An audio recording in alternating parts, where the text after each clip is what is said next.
दर्शकों अभी हम मौजूद है सतलोक आश्रम इंदौर में। यहाँ पर आप देख सकते हैं संत रामपाल जी महाराज जी के सानिध्य में 3 दिवसीय समागम का आयोजन किया गया था। इसमें आज समागम का दूसरा दिन है। यहाँ पर दहेज मुक्त विवाह का आज आयोजन किया जा रहा है। यहाँ पर बताया जा रहा है कि 5 जोड़ों का दहेज मुक्त विवाह होना है। अभी हम आगे आपको उसका दृश्य दिखाने वाले हैं। संत रामपाल जी महाराज जी के सतलोक आश्रम इंदौर में यहाँ पर संत रामपाल जी महाराज जी के सानिध्य में दहेज मुक्त विवाह का आयोजन किया गया। आज समागम का दूसरा दिन है और यहाँ पर उनके अनुयायियों के द्वारा एक दहेज मुक्त विवाह का आयोजन किया गया, जिसमें उनके जो अनुयायी हैं उन्होंने दहेज मुक्त विवाह करने का फैसला लिया और आज दहेज मुक्त विवाह उनके द्वारा किया जा रहा है। और संत रामपाल जी महाराज जी के सानिध्य में आप लगातार देखते हैं कि लगातार उनके सानिध्य में लगातार दहेज मुक्त विवाह किए ही जाते हैं और आज उसी कड़ी में इतने साधारण तरीके से सभ्य तरीके से दहेज मुक्त विवाह किया जा रहा है। आप पीछे की तरफ देख सकते हैं संत रामपाल जी महाराज जी की कितनी सुंदर छवि लगाई गई, कितनी अच्छी प्रतिमा ऊपर लगाई गई है और बिल्कुल अच्छे तरीके से अवतरण दिवस के उपलक्ष्य में संत रामपाल जी महाराज जी के अवतरण दिवस के उपलक्ष्य में बहुत अच्छे तरीके से उनके जो आश्रम को सजाया गया। दर्शकों अभी हम सतलोक आश्रम इंदौर में मौजूद है। यहाँ पर अभी कुछ जोड़ों का दहेज मुक्त विवाह संपन्न हुआ था।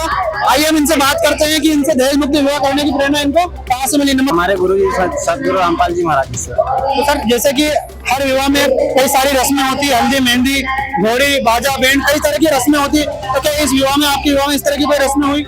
नहीं सर, इस तरह की रस्में हमारे इसमें कुछ भी नहीं। सिंपल 17 मिनट की रमणी हुई है सर गुरु जी के प्रयास। नमस्कार सर। नमस्कार जी।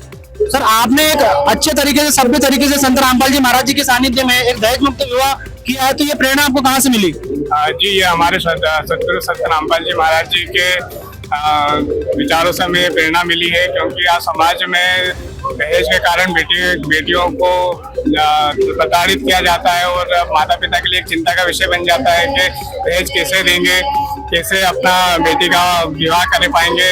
इस कारण से माता पिता के लिए बेटी एक अभिशाप भी समझा जाता है।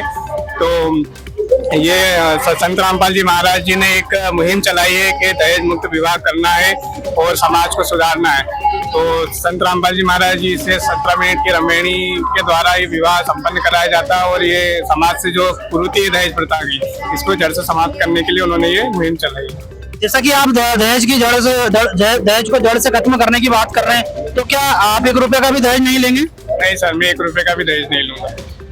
सर इसके अलावा जैसे कई विवाह से पहले कई सारी रस्में होती है, जैसे कि हल्दी मेहंदी और भी फेरे वगैरह घोड़ी चढ़ना, ये सब कुछ इसमें हुआ आपका? देखिए सर, ऐसा है कि संत रामपाल जी महाराज जी से जुड़ने से पहले तो ये सब इच्छाएं रहती थी, लेकिन जब संत रामपाल जी महाराज जी से जुड़ने के बाद उनके आध्यात्मिक विचारों से उन्होंने हमारे विचारों को चेंज कर दिया और उन्होंने बताया है कि ये आडंबरों से और ये इस तरह के ढोल बाजे गाजे के साथ जो विवाह करते हैं, ये एक सामाजिक बुराई है जिसके कारण समाज में लड़ाई झगड़े भी होते हैं। जैसे कि मादक पदार्थों का उपयोग करके नाच गाना करते हैं, जिसके साथ लड़ाई झगड़े होते हैं।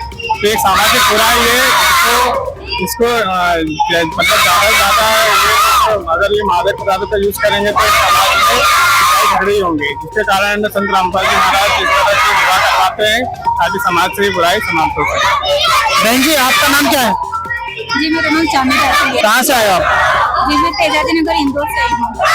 जैसे कि हर लड़की की अपनी पसंद होती है कि विवाह के दौरान हल्दी मेहंदी मेकअप कई तरह के लाखों रुपए का खर्च होता है, और आपने इतने साधारण तरीके से विवाह किया है, तो ये इतने साधारण तरीके से विवाह करने की प्रेरणा आपको कहाँ से मिली? ये प्रेरणा मुझे मेरे सतगुरु रामपाल जी महाराज जी बिना किसी दहेज के लेन देन या बिना किसी करवाने का बेड़ा उठाया है, जिसमें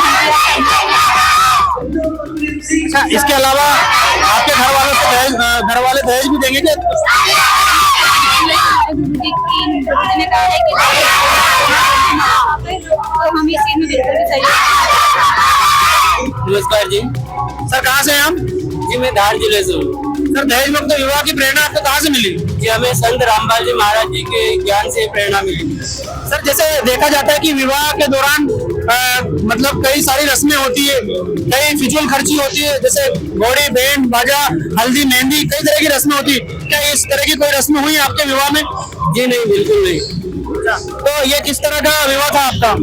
जी ये सादगीपूर्ण विवाह रहा, जिसमें 17 मिनट में सदगुरुदेव जी के जो आरती है उसमें 33 करोड़ देवी देवताओं की स्तुति होती है, उसी के माध्यम से रमणीय विवाह हमारा संपन्न हुआ।